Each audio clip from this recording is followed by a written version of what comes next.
Hi guys, welcome to our channel English Learning. In today's video we will learn the meaning of expect in English and Hindi with example sentences.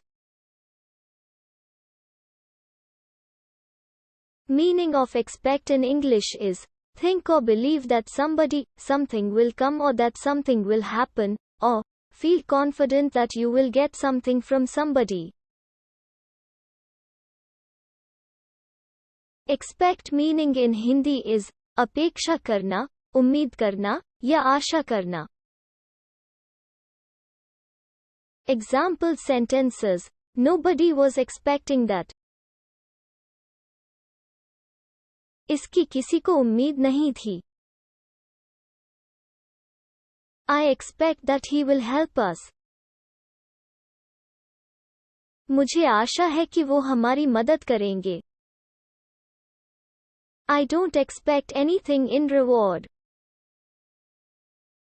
मुझे इनाम में कुछ भी उम्मीद नहीं है. We weren't expecting visitors. हम आगंतुकों की उम्मीद नहीं कर रहे थे. I didn't expect to see you here. मुझे आपसे यहाँ मिलने की उम्मीद नहीं थी.